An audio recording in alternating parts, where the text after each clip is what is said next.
Bendiciones mis hermanos y mis hermanas, soy vuestro hermano Emilio y nuevamente Biblias al Descubierto. Me complace el poder compartir con todos ustedes una nueva nota teológica de la Biblia de estudio de la Reforma, en la cual vamos a estar compartiendo un artículo específicamente hablando del pacto de obras. Amén. Y es así esta nota teológica hablando sobre el pacto de obras.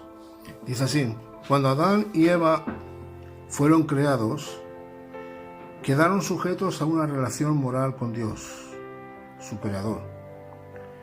Poseían la obligación de obedecer a Dios sin ninguna pretensión inherente de recompensa o de bendición por tal obediencia.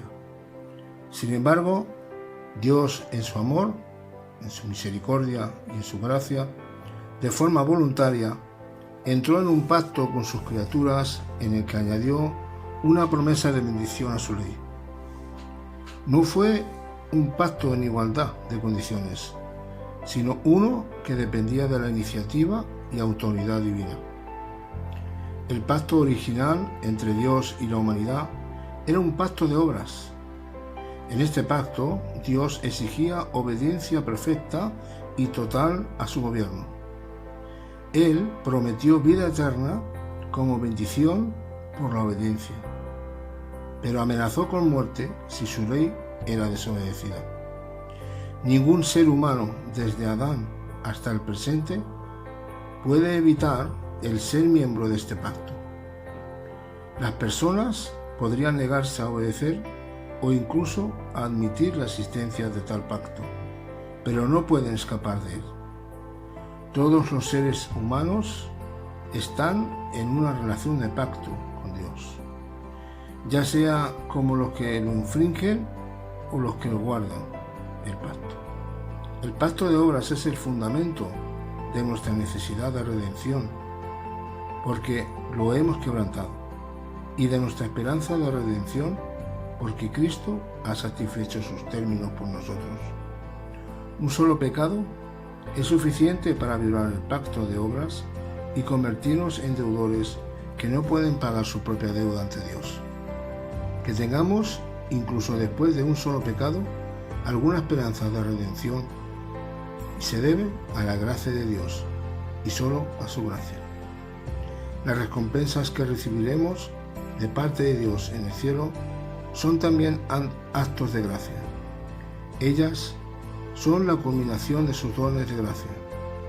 Si Adán hubiera sido obediente al pacto de obras, solo habría logrado el mérito que sostiene debido al cumplimiento del pacto con Dios.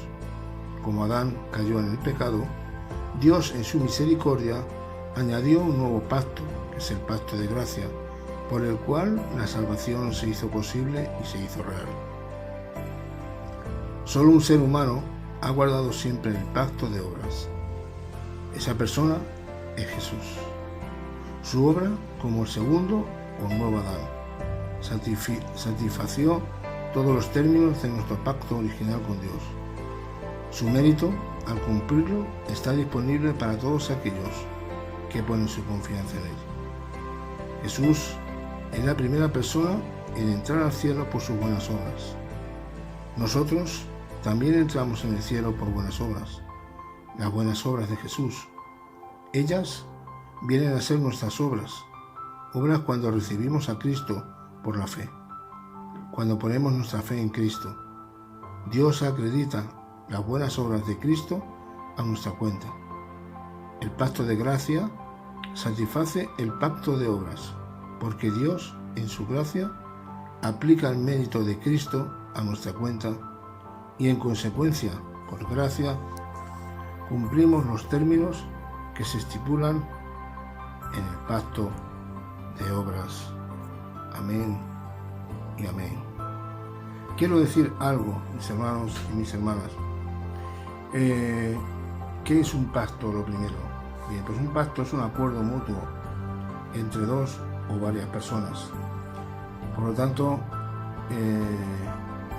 ese acuerdo mutuo entre una o dos o varias personas es lo que realmente Dios hizo con el hombre.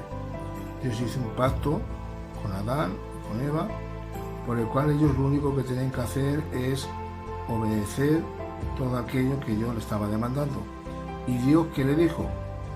Comerás de todo árbol que hay en el huerto, pero del árbol de la ciencia del bien y del mal no comerás. Ellos tenían, en este caso Adán, tenía toda la autoridad dada de parte de Dios. Dios le había dado autoridad sobre las aves, sobre todos los reptiles que se movían. En la nota anterior lo estuvimos comentando. Dios le dio autoridad para ejercer dominio sobre toda la faz de la tierra, y lo único que tenía que hacer es guardar ese pacto condicional. O sea, yo voy a bendecir, ese es el pacto de Dios con Adán, voy a bendecir tu vida, voy a prosperar tu vida, pero el acuerdo que tiene que haber y que tú tienes que cumplir es que debes de guardar lo que yo te ordeno. O sea, y Dios le estaba demandando simplemente pura obediencia. Come de todo lo que quieras del huerto, disfruta de todo lo que hay en él. Enseñoréate, gobierna como tú debes hacerlo. Pero hay una restricción, y es que no comas del árbol de la ciencia del bien y del mal. Dios le puso, solamente le puso una condición. Y que, bueno, conocemos la historia, que lo que ocurrió, pues de alguna manera Eva siendo engañada por Satanás, ¿verdad?, que hablaba a través de la serpiente.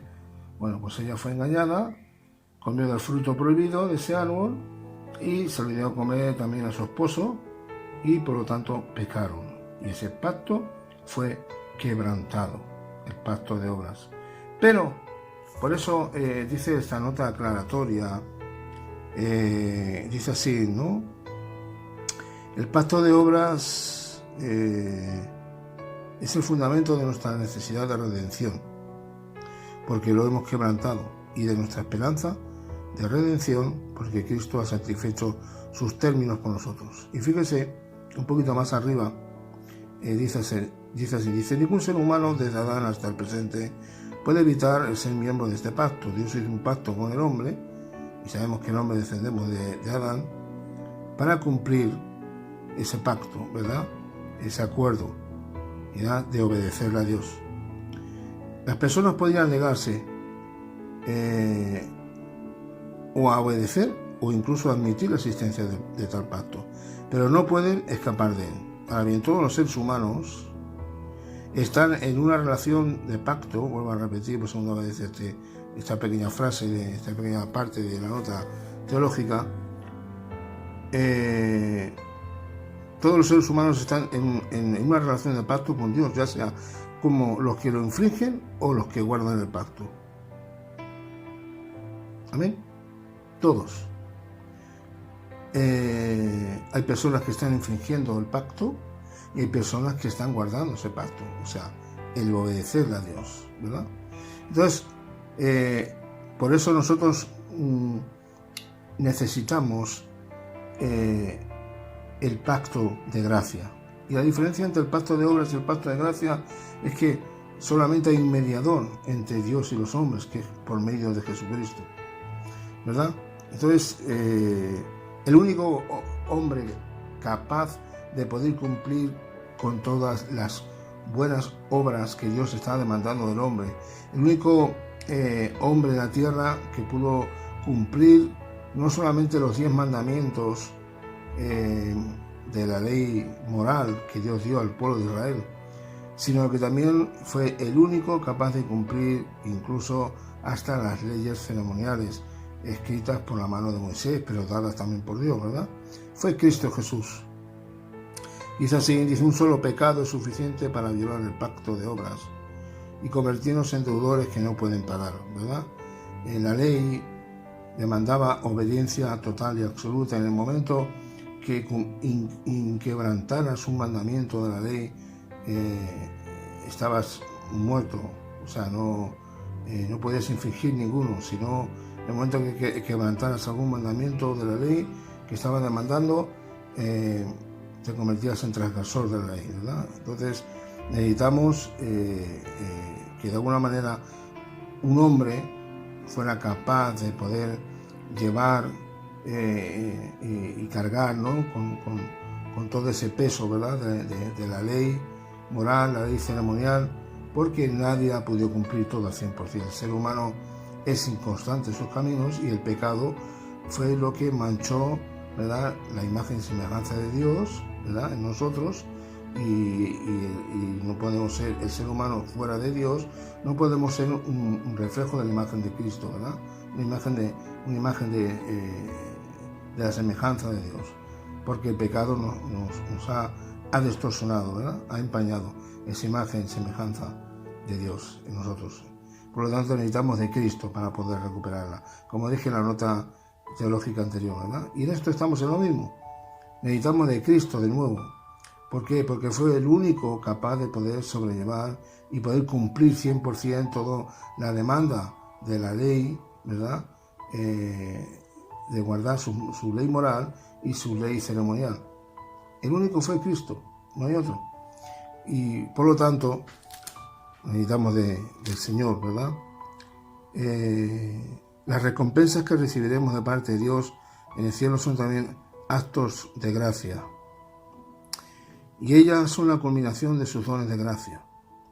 Si Adán hubiera sido obediente al pacto de obras, solo habría logrado el mérito que sostiene debido al cumplimiento del pacto con Dios.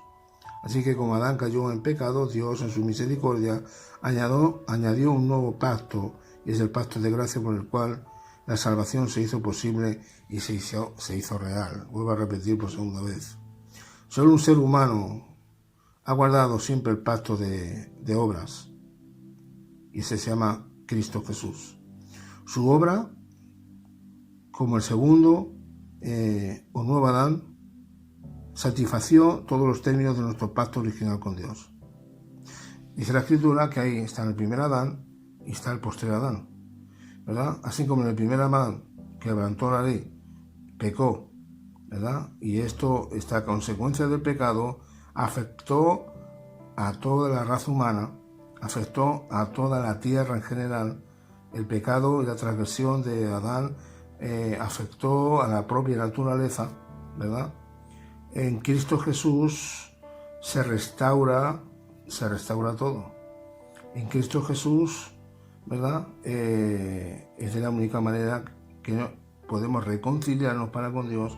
En Cristo Jesús se restaura de algún modo el pacto de la gracia y la misericordia de Dios.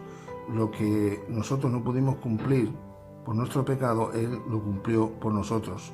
Y lo que hace Dios es que carga a nuestra cuenta, de algún modo, Él llevando, ¿verdad?, todo, ¿verdad?, todo lo que Él hizo y todo lo que Él cumplió, Dios en su misericordia nos lo imputa a nosotros, ¿verdad? Esa persona es Jesús. Su obra, como el segundo nuevo Adán, satisfació todos los términos de nuestro pacto original con Dios. Su mérito al cumplirlo está disponible para todos aquellos que ponen su confianza en Él. Jesús es la primera persona en entrar al cielo por sus buenas obras. Nosotros también entramos en el cielo por buenas obras. Pero son las buenas obras de Jesús, no las nuestras. Porque la salvación no es por obras, sino por gracia, por medio de la fe.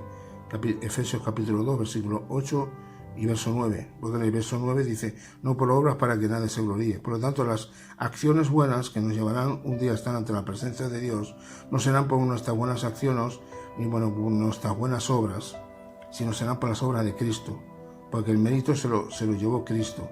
Fue Cristo que murió y resucitó, ¿verdad? Y fue Cristo que vivió aquí en la tierra esos 33 años, y donde Él cumplió toda la ley ceremonial, cumplió toda la ley moral, a rajatabla, sin incumplirla, ni quebrantarla en ningún momento.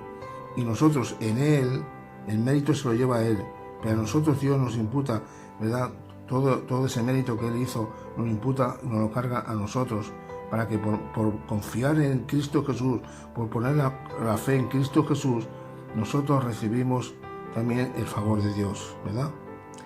Jesús es la primera persona a entrar al cielo por sus buenas obras. Nosotros también entramos en el cielo por buenas obras. Las obras buenas de Jesús, ellas vienen a ser nuestras buenas obras cuando recibimos a Cristo por la fe. Amén. Eso lo entienden ustedes. Cuando ponemos nuestra fe en Cristo, Dios acredita las buenas obras en Cristo a nuestra cuenta. Amén. Dios nos imputa a nosotros. Amén. El pacto de gracia satisface el pacto de obras, porque Dios, en su gracia, aplica el mérito de Cristo a nuestra cuenta. El mérito de Cristo nos lo pone a nosotros. Como nosotros no podemos cumplirlo, ese pacto de obras, Cristo, que sí que lo cumplió, Dios lo que hace es que nos lo pone a nuestra cuenta. Y a la cuenta de todos aquellos mis hijos y mis hijas que han sido fieles, que creen en Cristo Jesús, que creen en mi Hijo, lo han recibido en su vida como Señor y Salvador. Ahora yo pongo en su cuenta bancaria, yo pongo un ejemplo, una analogía terrenal, yo pongo en su cuenta bancaria, ¿verdad?, todo el mérito que mi Hijo lo llevó, se lo voy a atribuir a ellos, para que ellos puedan tener acceso al trono celestial también. En consecuencia, por gracia, cumplimos los términos que se estipulan en el pacto de obras. En consecuencia, por gracia, por el favor inmerecido de Dios, cumplimos los términos que se estipulan en el pacto de obras, pero no por nosotros, sino por la gracia y el favor inmerecido de Dios. Así que, hermanos, ¿cuánto necesitamos de Cristo? ¿Cuánto necesitamos de Dios? Lo que nosotros no pudimos cumplir con ese pacto, Cristo lo hizo por nosotros, y cuando nosotros recibimos a Cristo Jesús como Señor y como Salvador de nuestras vidas, Dios Padre nos imputa a nosotros el mérito de Cristo. Nos pone en nuestra cuenta como que realmente no, el mérito no es nuestro, sino suyo, pero nos lo atribuye a nosotros confiar en Cristo y recibirlo como Señor y Salvador. Y eso es lo que nos hace, por su gracia y su misericordia, entrar al trono de su gracia y obtener la redención de nuestros pecados. Amén. Pues espero que te haya sido de bendición, y Dios mediante estaremos subiendo un vídeo donde pronto, en estos días, posiblemente haremos una reseña, vuelvo a repetir por segunda vez, de la Biblia de estudio de la Reforma, del editor general R.C. Sproul. Y después de este vídeo que haga, si Dios lo permite, tengo una sorpresa, no se lo voy a adelantar, es de otra Biblia, y si Dios lo permite, pues lo estaremos subiendo para esta semana que entramos, y espero que sea de mucha bendición también. Hasta la próxima. Bendiciones, mis hermanos y mis hermanas. Soy vuestro hermano